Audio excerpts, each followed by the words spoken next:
front-end web development was simpler in the past. CSS, HTML, and JavaScript were all you needed to know. Today, we have mobile web, React, Angular, PHP, JQuery, so much more. Marc Grabanski focuses on what he believes is timeless, pure JavaScript. Marc is the founder of Frontend Masters, a training site for developers who want to build quality web interfaces. Marc joins us today to discuss the shifting nature of front-end development.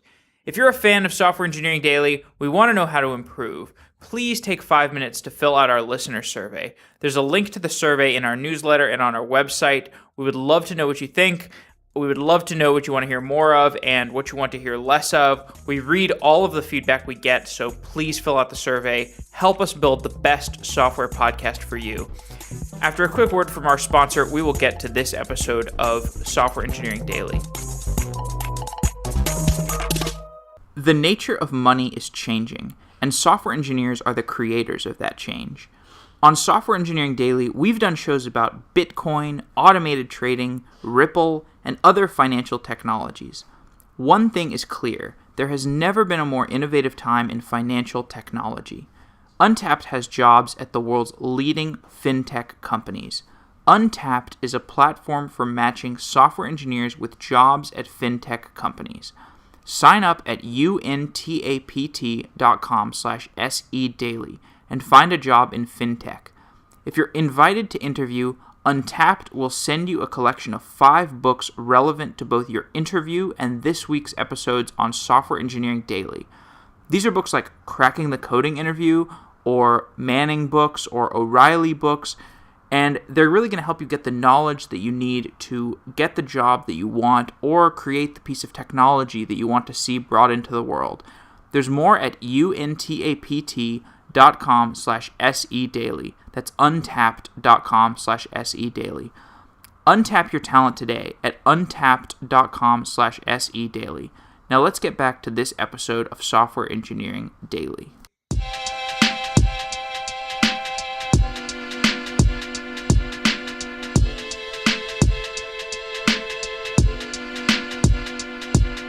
Marc Grabanski is the founder of Frontend Masters, a training site for developers who want to build quality web interfaces.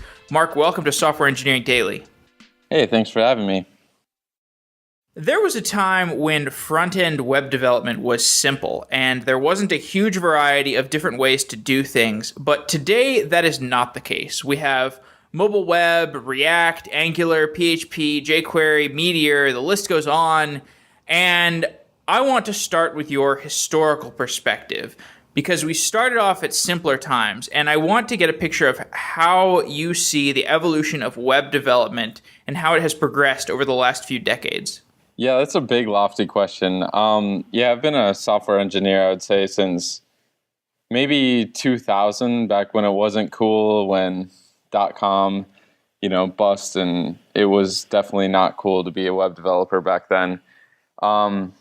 But yeah, I just remember kind of diving into, table-based layouts and spacer GIFs, and it was the era of Dreamweaver and all these tools that, we're just trying to figure out like just basic layout. And then we, sort of moved over to CSS, and I was just like, this is crazy. This takes like way more code than, tables and spacer GIFs, and, it's just insane. To do the same things that we were doing before.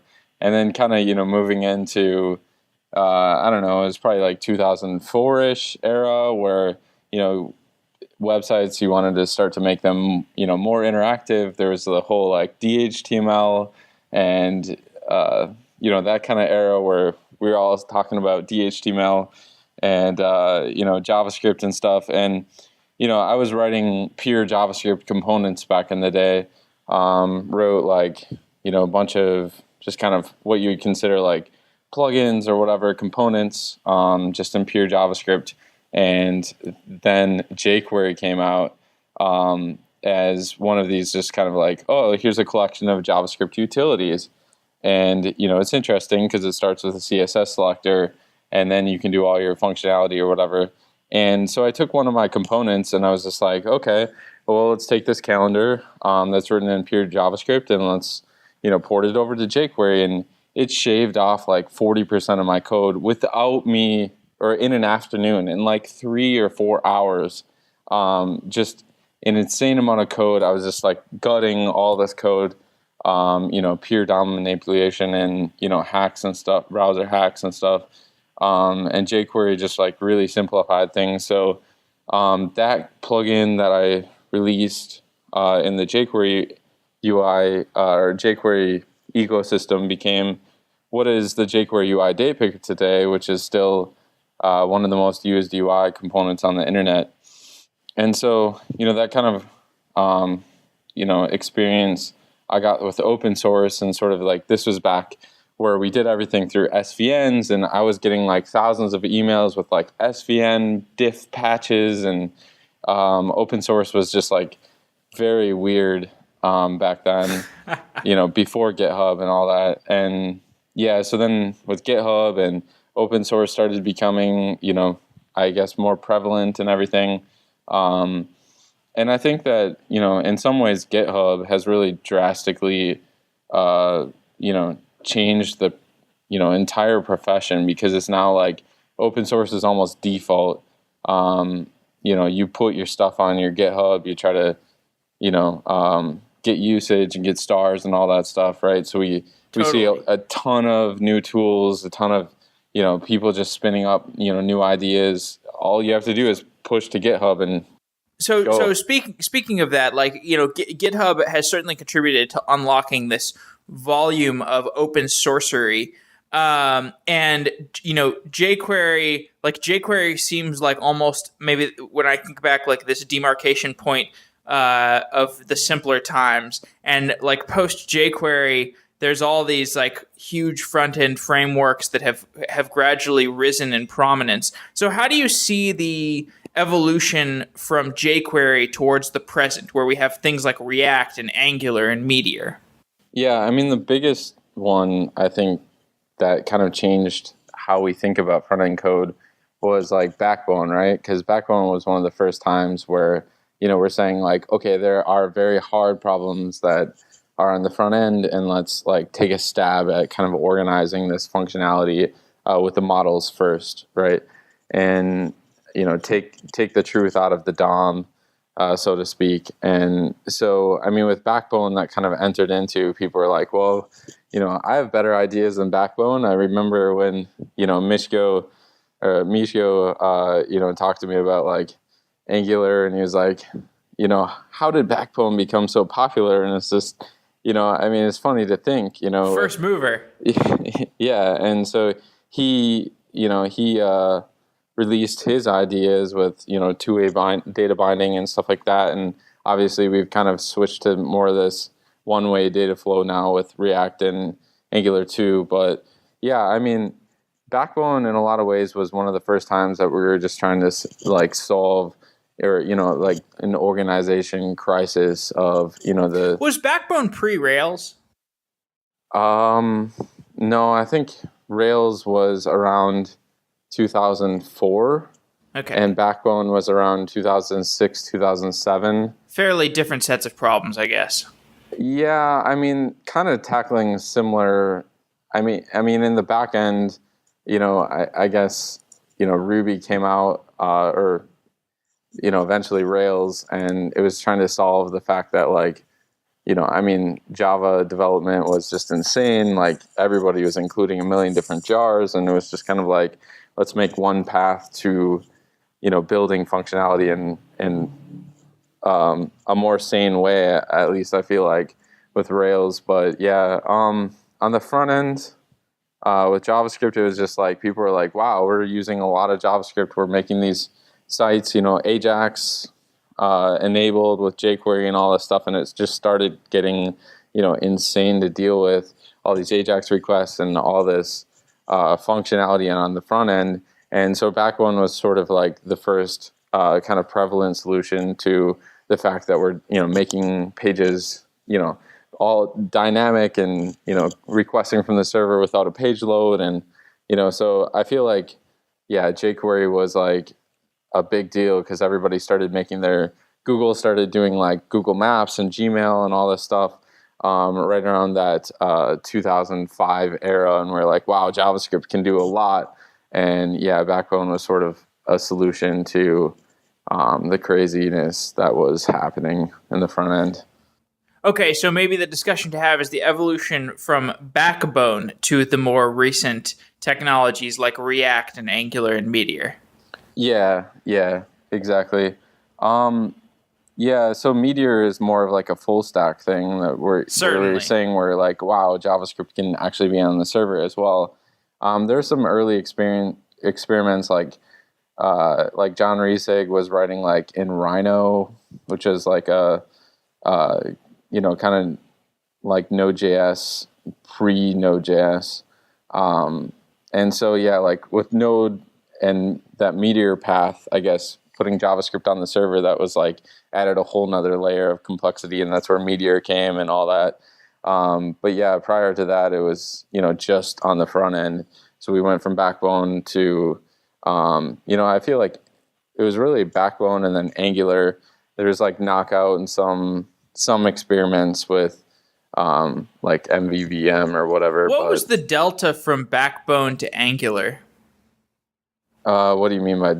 Like, why was Angular enough of an improvement that people, ran away from Backbone to Angular?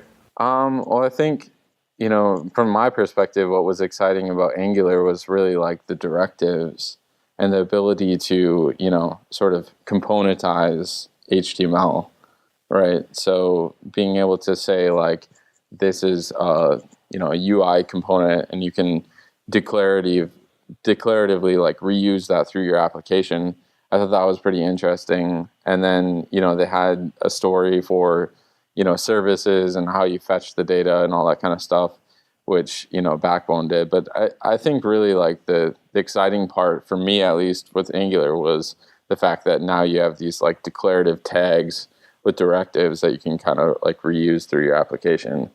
And, that's what was exciting about React as well, which was sort of the components and the fact that, you have this virtual DOM that makes, dynamic updates, not slow. Sure. So we'll get into React versus Angular in a little more granular detail, but like this idea of the directive being important, we had classical object orientation for a long time.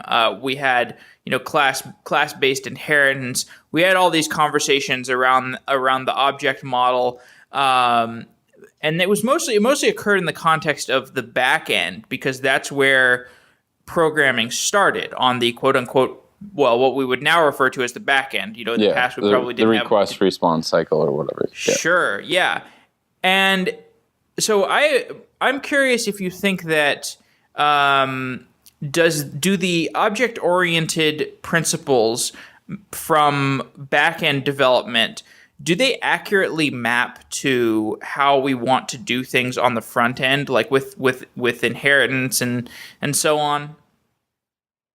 Yeah, I mean, that's really like an architectural question. Does it map well? I mean, the thing is, on the back end, we used to have like this request response cycle, and now it's like really changed where, things like you're talking about optimistic updates, optimistic UI, like that's exciting stuff. And not a whole lot of people are doing it, where you're saying like, as I'm interacting with this UI, it's going really fast. It's doing everything that it does, and sort of the data is just kind of handled in the background, and you just assume that stuff is actually going to be handled properly. And then the UI sort of like reverts back if there's an error or something. So, I mean, that cycle is really different, right?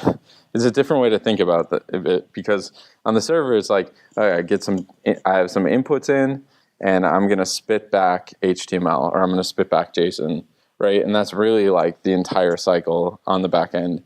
And, I built large applications and, .NET and Ruby and Java and all this stuff, C# and, obviously with .NET, but all these different languages. And it's just data in, data out. And, I didn't enjoy that. I think the UI being like responsive and like, interacting with the, web application, like everything should be like snappy and fast, and like just assume that, the data layer like will eventually persist. And that's like a new way to build things. And I don't think that problem has really been solved yet, right? We're starting to see some things with like batch requesting or batch sending data with like GraphQL and all this stuff, right? So people are thinking about it, but I don't think we're like there yet. We haven't arrived. We have a lot of problems to solve because you don't have this like just typical response request cycle. Now you have like, local caching and, all the things that sort of like native app development is more like, right? So, you cache the stuff in the browser and then you eventually persist it. I don't know. And there's cases where it needs to be accurate, and there's cases where you can lazily send it back. And I mean, sure. So in a modern context, we're talking about this request response cycle and the modern interaction between the front end and back end. How do you define the difference between front end development and back end development, and how is that reflected in the responsibilities of different types of developers? Well, my view is front end is like UI focused, right? I always kind of talk about the bits you touch, the bits you interact with, the bits you click on and touch. I view that as UI. And if you're kind of like a UI first developer, that means that you care about that experience of touching the UI and making sure it's responsive, it's fast, that web performance, like delivering the payload quickly, all that kind of stuff. I mean, that to me is like UI engineering, right? And then on the back end, like it's more like, distributed architecture and like processing and algorithms and stuff like that, and data in, data out kind of stuff. But yeah, I mean, the lines are obviously getting blurred now because of, more and more logic is being pushed at the client, more and more responsibility for all of us to become, at least somewhat capable in, JavaScript and these frameworks and stuff like that. So it's sort of like, I feel like sort of the back end people are being dragged into the front end, kicking and screaming. And now that they have to suddenly become React experts or whatever, and, they just want to deal with the data, right? But the reality is, it's sort of, the data is everywhere and it's in the UI now. So now you have to care about the UI regardless if you want to or not. And sort of the UI first people, I feel like, are sort of rare because you kind of have to have some sort of a design aesthetic sense and really care about, be empathetic to the user and sort of like sit there in the front end. And I feel like that's just such a rare thing to have somebody who understands both, the user and what they're trying to do, as well as, be able to communicate with sort of the back end distributed architecture data type people, right? Okay, so let's talk about more tangible things. So if someone out there listening right now is building a web app, how should they decide what set of front-end technologies to use? Yeah, that's tough. I mean, like a lot of times it comes down to, can you hire for it? A lot of times it comes down to like, in my case, my background is consulting. So I never typically could even choose the stack, right? So I just had to understand all of these different frameworks and be able to work within them and do what I needed to do inside them. So I think the biggest thing is just to like really understand JavaScript really, really well. Because if you understand the underlying stack, the underlying technology really, really well, then it doesn't matter whether it's React or Angular 2 or whatever that comes out. Like if you understand, sort of programming principles, it applies, across the framework. So that's kind of like, obviously the answer is it depends, right? Depends on your use case. It depends on your team. It depends how much flexibility. Are you the one that's making the decision, or is it a side project? So you personally, let's say you were building a web app today. Let's say you don't have to work on Frontend Masters anymore for some reason. Google comes and buys you for $1 billion. And you want to go, but then you have an idea and you want to go build a web app. Like, let's say you have an idea for like a Facebook or an Airbnb or a Product Hunt or a Uber, whatever, name your business that you would want to try to build. What would your stack look like? Well, I think like at this point, I mean, React is getting so much, it's like so mainstream. And obviously like the DOM diffing stuff makes things fairly fast. And, some of the tooling with like Webpack is pretty awesome. So I'd probably go down that route. A lot of people are, into Redux and stuff like that with dealing with the data. And I'd probably play around with it because it's popular, not necessarily because, I've been building in pure JavaScript forever. So my inclination is just to write it. Like, I don't feel like there's a problem I've ever encountered that I can't handle with just pure JavaScript, right? Pure JavaScript objects. And I mean, I've built, it's like people are talking about time travel debugging and hot reloading and stuff. Like, I mean, most of that stuff like I had back in 2007, just in pure JavaScript. So my fallback is always to just write it in pure JavaScript, because it's like, what can't you model with an object? And if you have objects in application state, you can pull the pieces out and put them on the UI or whatever, interact with the user and update that model. I don't feel like I've ever had a problem that doesn't, scale up to, I guess. Right. So then why isn't your answer, I would build my app in pure JavaScript? Why is your answer that you would go with React? Like, what are the conveniences? Well, I don't know that I would go with React, but I'd definitely like play around with it and see what it affords me. Because it is popular. Like, I think it's important to understand how everybody else is building, applications, and build something at least small and see what affordances that it gives you. Like, I do like some of the concepts, like being able to have like understand how the data flows through, the UI, and being able to like build up little components and that kind of thing. Like, some of that stuff is really cool, and you can play with it and understand it and then bring it on into your own way of developing, right? So I've built stuff in pure JavaScript forever, but what are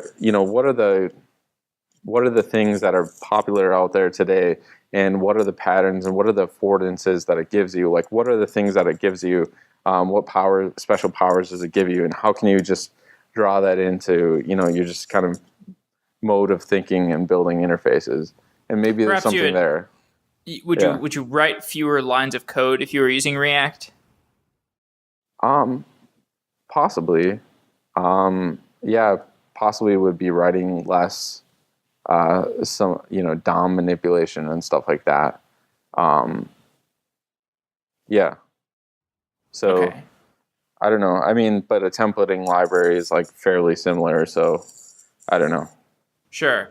Okay. So speaking more in terms of contrast with Angular, like Angular seems to be the most popular front-end UI tool these days, just in terms of like how much code there is in the wild that people are actually working on maintaining.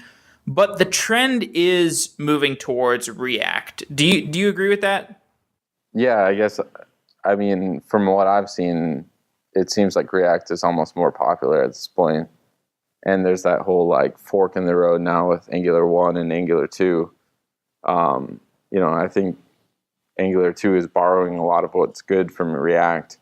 So it's an interesting space to watch. Like I said, I write everything in pure JavaScript, so I'm more of I just like to see the concepts at play, and I like when our teachers come and they teach, here are the fundamental concepts and why it's interesting, right?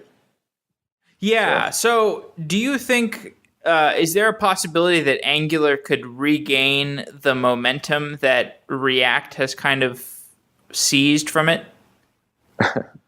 Yeah, I mean, we're just talking about popularity right now, like who's going to be more popular or whatever.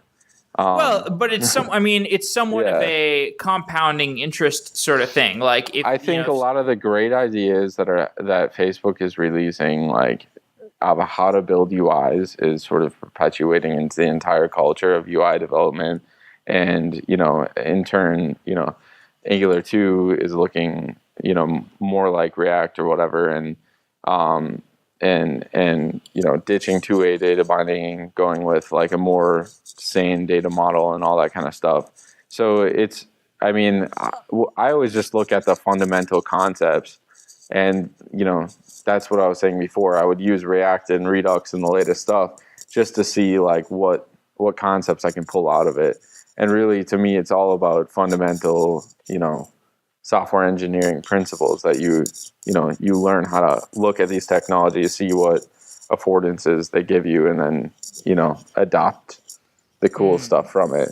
And so, yeah, I mean, whether Angular 2 is going to become like super popular, like we'll see. I mean, it's all about use cases. Can they create great, use cases and their documentation, and great documentation and great, learning, and make the learning curve easier? And, is their manager putting pressure on them to use it or whatever? Or, are other teams using it? I mean, popularity is a weird thing, right? But it's all about great documentation and great onboarding, and what concepts you can pull out and how that actually helps you build better software, build more predictable UI.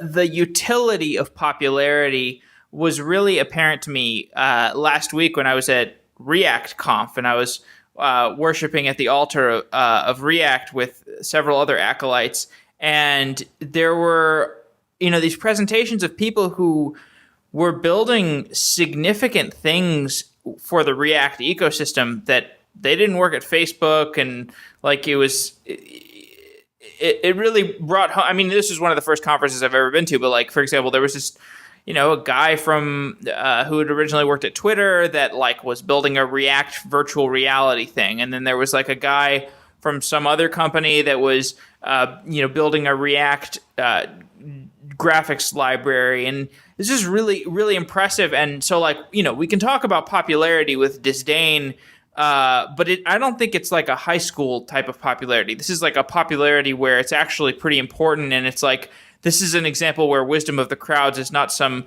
misleading, nefarious, hive mind-ish type of thing. It's more like this is actually really significant. It comes back to what you said about GitHub, like the GitHub social coding movement makes wisdom of the crowds actually quite important. Yeah, I mean, it's all about how you handle community, right? So I remember actually talking to Pete Hunt when he was originally talking about React, right? It was like at Fluent 2015 or something like that. I remember talking to him, and I was like, wow, these like principles you're talking about are amazing. Like I was actually astounded at the principles, but underlying React. But I said, like, there's no way that this is going to be popular unless Facebook figures out open source, figures out how to engage the community. And, and it's weird because like all of a sudden, like 6 months, a year later, they became like almost the shining like star with like being able to, open up and be open to ideas from the community and letting people from the community in and contribute and, pull requests upstream and all that kind of stuff. And so, yeah, popularity is really all about community, right? I feel like John Resig with jQuery was one of the best community managers. He was very good and very effective at getting other people effective within the community and making sure that their ideas were carried with weight and shown to the public or whatever. And that was really exciting about jQuery because it was the first time that somebody was able to manage the community well, right? He was amazing at that. And then with Angular and Mishko, Mishko just built it as a side project. He didn't build it as a Google project. Like Angular wasn't a Google project. It was just, some dude's side project that he, rebuilt something instead of Gwit or whatever. He built it in his own framework called Angular, and he did it really well quickly. And so they're like, wow, this is great. And then they started seeing community contributions by open sourcing it and talking about it and evangelizing it. And, they became really good at the community. And so a lot of those Angular people that are there today are actually not Google employees. They're like people of the community using Angular that eventually get hired by the Google team, or by Google to work on Angular, right? So it's really like of the community being brought up, right? And it became a Google project over time. Whereas Facebook, this is like, sort of internal ideas that they did. This is how they solve these problems. Then they started open sourcing, and like all of a sudden they got community. And I'm still flabbergasted that happened so quickly. I think it was between 2015 and 2016, and now they're everywhere. Like they're releasing, stuff out into the public, and everybody's contributing. And like you said, React conference, that was actually like somebody like from the marketing team at Facebook was saying like, hey, React is pretty hot, let's do a conference around it. And so it's really weird to see like the internal culture of Facebook really embracing that. And that conference actually came from marketing of all things. Like, what the heck? Usually conferences are, community a run or whatever, but it ended up to be a fantastic conference. And yeah, obviously Facebook like gets open source now, which is really weird to say. At this point, like, the marketing department, it's probably pretty easy for them to justify the cost, because like the virtuous cycle of investing in marketing, which translates to increased open source, which translates to better community, which translates to better products. It's quite clear if Facebook is overseeing a lot of this and getting the most, capturing that 5% of the giant market that they are creating of open source. And also the engineers, when they come in, get hired or whatever by that company, if that company has, open source out there, then, some of their stack is already known before they get to the company.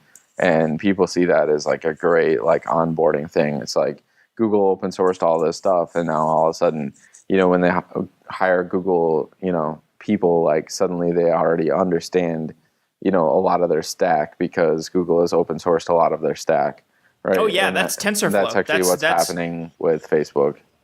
And that's exactly what is happening with TensorFlow and Google. And Google. I think about like the Google versus Apple thing, and like the machine learning community kind of criticizing Apple for never publishing anything and really having such a closed environment that is as closed as their software ecosystem in terms of open source. And I think it's weird. Like, what's the deal with Apple and what's the deal with Amazon? Like, why are they such shitty companies internally as far as dealing with open source and the community, but yet they make amazing products? Like, it doesn't make sense. They commercialize open source. Yeah, it just doesn't make sense to me. But I get some insight to defending Amazon here, and I've criticized Amazon plenty on this show, and I worked for them briefly. But like one interesting thing is I think they commercial. So like two things. One, like the Amazon Dynamo paper, that was an example of essentially open sourcing, and that was incredibly influential on the community. Like React came out of it, and React, exactly. That's exactly right. React. Entire business. Cassandra, arguably, but and then also the other thing is like, sure, they you could argue that Amazon steals and commercializes all this open source software, but they do it at the lowest margins possible. So that's arguably like a defense of their restrictiveness on like open sourcery, because they charge so little for it, and in that sense they protect developers who want to have a infrastructure as a service, a platform as a service that is not gonna price jack them like some other vendors might. Amazon really does have this reputation of being low margin. So I don't know. That's one defense of Amazon. I certainly agree that they could probably be a little more gratuitous in their open sourcing, but I mean, I know like personal friends of mine are just like, they just can't work on Amazon because they can't do open source at all. And so it's like once you get into that closed ecosystem, you're closed forever. It's really weird stuff. But totally maybe tangential to front end, but man, does Amazon like have so many APIs now. You can use it from JavaScript just as well.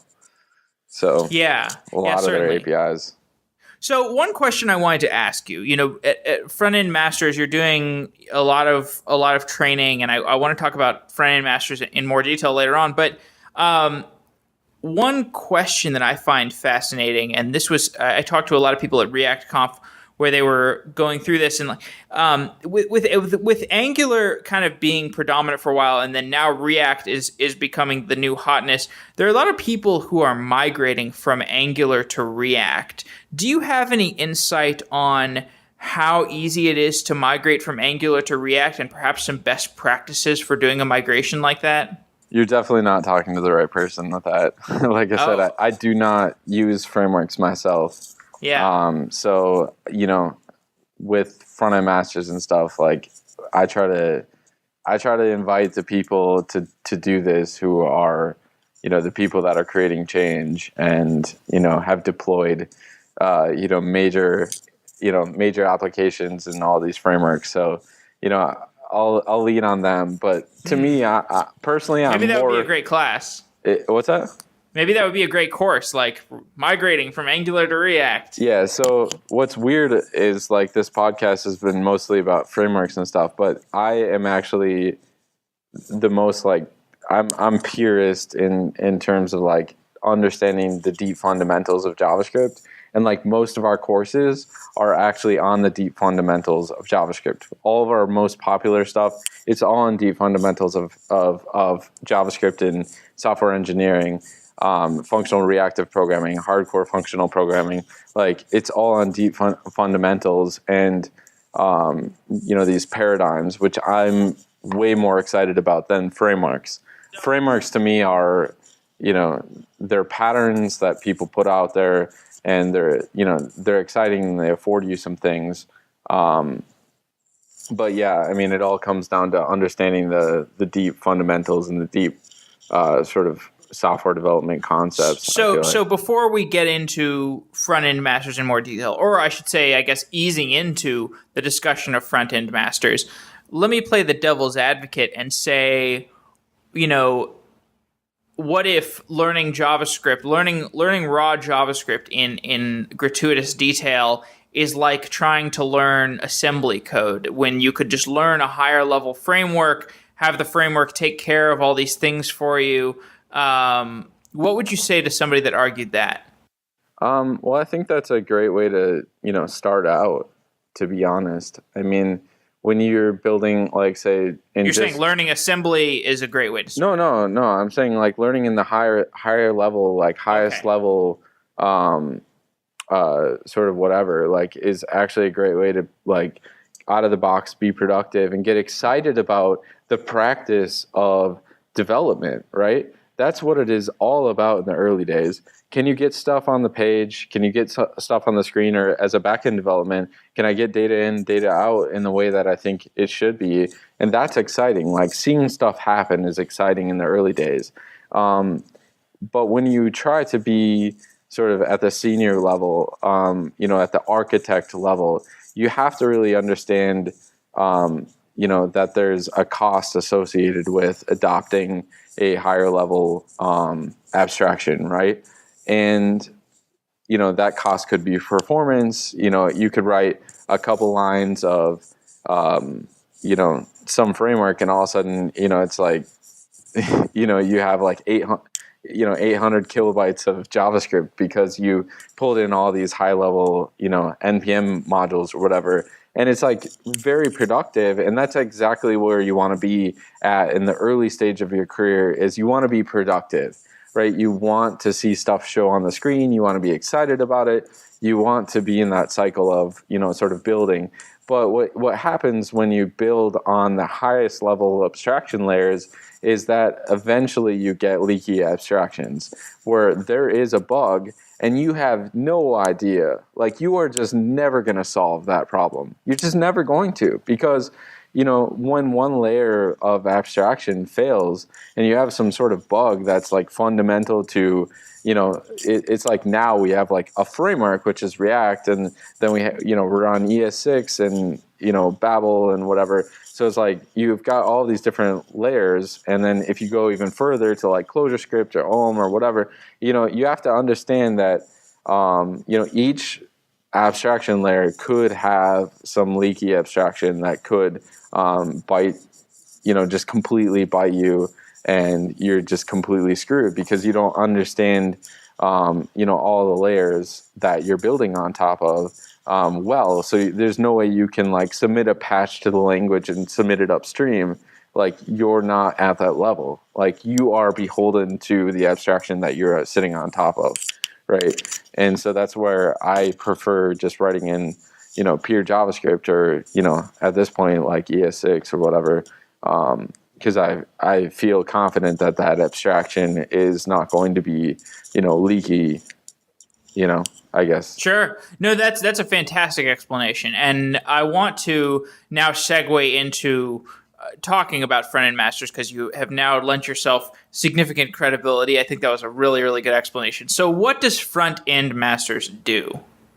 So we hold sort of these hybrid workshops, right? So when I say hybrid, I mean they're both in person and online.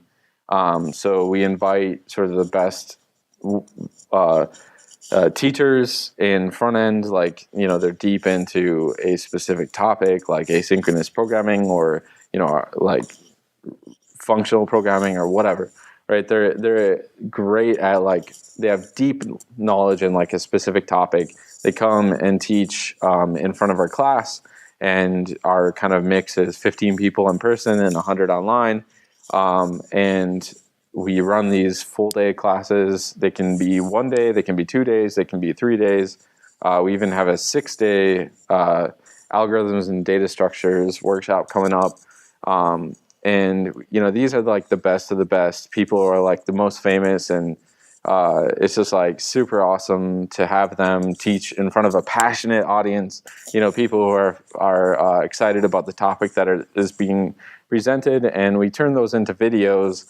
And we have a process to like segment and document and pull out all of the sort of like, example time and all that stuff. So it's just like lecture and examples and solutions, and that's all you get in the videos.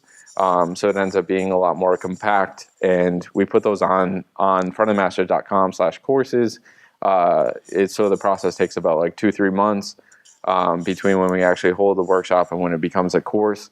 We put it up there, and then everybody can subscribe for $39 a month or $390 a year, and there's some team plans and stuff like that. So it's kind of like you used to with Team Treehouse or Code School or Pluralsight or whatever, right? You just subscribe and you get access to everything. But the difference is we hold these in person. Everything is in person, and you can buy a ticket and actually show up live, in person or online. Sure. Or just subscribe and get the fire hose of all the workshops. It's obviously a good and a helpful business for a lot of people. How do you keep up with all of the new technologies that are coming out? Like, how do you produce content at a rate that keeps up with the newest stuff? Or I guess since you focus on JavaScript, it's a little more, perhaps your material is a little more timeless. You can take a more leisurely pace to how you choose to select what technologies to highlight? So, I mean, specifically JavaScript, yes. All front-end stuff, yes. Because JavaScript isn't going anywhere. Right. But I feel like we're, focused on the deep fundamentals. And really, so like, advanced JavaScript is actually our, probably most popular, like, consistent course, right? Where, it's just been consistently popular all the time. People want an advanced understanding of JavaScript itself, and difficult to grasp things like closure and scope and stuff like that. So prototypes, whatever. So that focus on deep fundamentals. Deep fundamentals really are sort of way more timeless. JavaScript to good parts. We recorded that in like 2012 or 2011 or something like that. And it's still like, fairly popular, and he is coming. Crockford actually released. He's doing three days, and he's expanding his scope to like security fundamentals and stuff like that, which is really interesting. Amazing stuff. It's all about like functional programming and security and stuff like that. So he is doing a refresh. But yeah, can you talk about that in more detail? I don't know anything about security fundamentals of JavaScript. Well, yeah. I mean, he talks about kind of like really the web, right? And how, we're just injecting all this functionality through HTML5 and stuff like that into the browser. And now it's like this application development platform, but it doesn't have a great security models. We have, constantly have like cross-site scripting attacks and all this kind of stuff.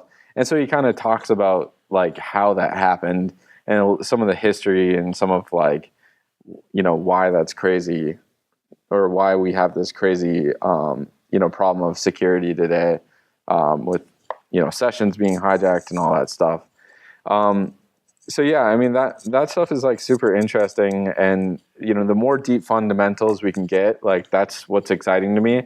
We do the frameworks because framework on, knowledge is super important. Like it's important to like know the hot framework of today because, you're going to come across it in your job. You're going to have to define standards for your team. You have to understand these tools and technologies. So we do kind of a mix, but I try to lean more towards the deep fundamentals, but we definitely do like, we have Angular 2 workshops coming up and they're like pretty much sold out already. So, I mean, whatever. So.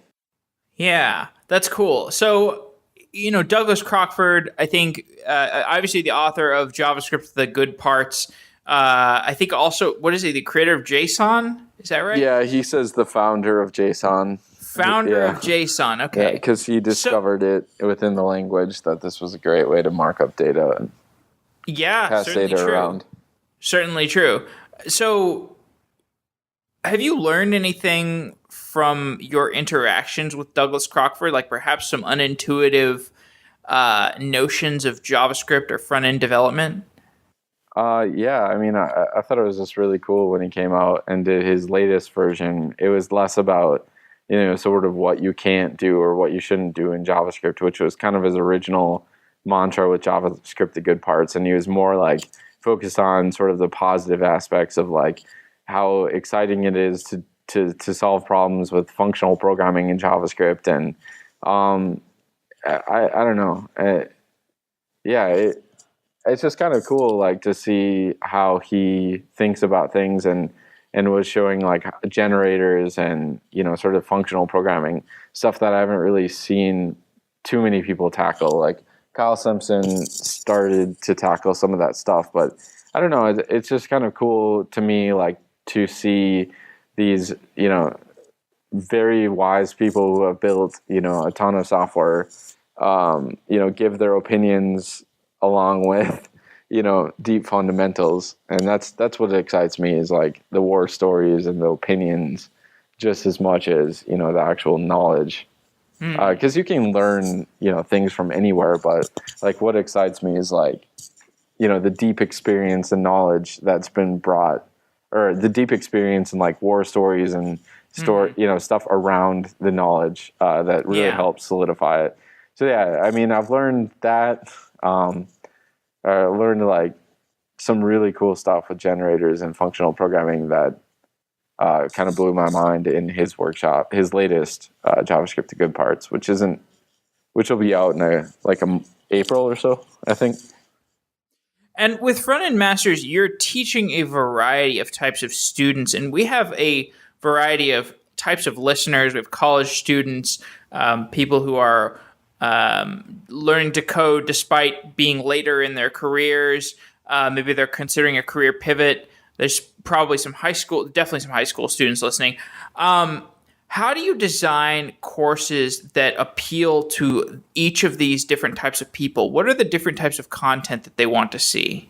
Yeah, so I have my perspective is like everything is going after sort of the sort of beginner. I feel like Team Treehouse and Code School and all these things, like it's really about kind of your first moments in building software. It's really about sort of like, making you productive as a software developer, kind of the early stages. And I feel like we focus on sort of that intermediate to advanced, stage of like deep learning and deep understanding. And that's what's exciting to me, is the fact that we're able to kind of assume some knowledge up front, assume that you kind of know the basics, and then we kind of start there. So our prerequisites are oftentimes like 2 to 4 years of JavaScript, and sort of like we do some things that are like intro level, like introduction to web development. We did that because everybody was asking us just constantly, like, can you do an introduction to web development course? And it was like, no, we're like focused on intermediate and advanced people. We're not going to do that. But like so many people requested it that we did it, and we did it with 2 developers from Reddit, and it's like 6 to 8 hours of fundamentals on the basics, and people are excited about that. It's still fairly popular and all that stuff, but most of our courses we kind of assume some sort of base level of knowledge, and then we were working to get you to the deep, like intermediate, advanced. So that's where like most of our courses are, is sort of like that, advanced beginner to, intermediate, somebody who wants to go and become, a senior level type developer would say, they know kind of the basics and they want to go deep. And so, we do have some basics courses, like the one you mentioned, JavaScript Fundamentals to Functional, with Bianca, but even that, sort of starts and kind of assumes, some base knowledge of, some experience with JavaScript. We really don't have too much that's at the beginner level, because I feel like Code Academy is free, Khan Academy is free. Like, go learn there, right? Go start there. Go get your first experiences with programming and be excited about the practice. And when you're excited about it and you discover Frontend Masters, wow, this goes deep, into some areas that, you're just not going to find elsewhere. That's what's exciting to me, is like we can kind of come at the practice and be like, okay, now you're a professional developer. Like, let's treat you as such, and let's go as deep as we can in the amount of time that we have. Yeah. Well, I love that you know the niche that you're going after, and you aren't afraid to encourage people to pursue other things if Frontend Masters is not for them. Yeah, I mean, we all have learning styles, right? We all have things that resonate with us, greatly. And like, it's all about being excited and passionate about learning and finding the things that work for you, right? Yeah. And this is a format that is incredibly exciting to me. I absolutely love our teachers. I love meeting them every time. I love like hearing what they have to say and participating in the courses and reviewing stuff later in the videos. Like, I love the format, right? Personally, but I can't tell everybody like this is the way that you should learn, because we all learn very differently, right? Yeah. Well, that seems like a great place to close off. Marc, I want to thank you for coming on the show. This has been super interesting. The time flew by, and I'm really glad to have gotten your perspectives on the changing landscape of front-end development. I didn't expect the conversation to be so much about the fundamentals of JavaScript, but that's definitely something that I will take away from in this overhyped world of frameworks. Yeah. Well, frameworks are good. They have their place. Right. So. Cool. Well, thanks for coming on the show, Marc. Yeah. Appreciate it. Yeah, thanks for having me.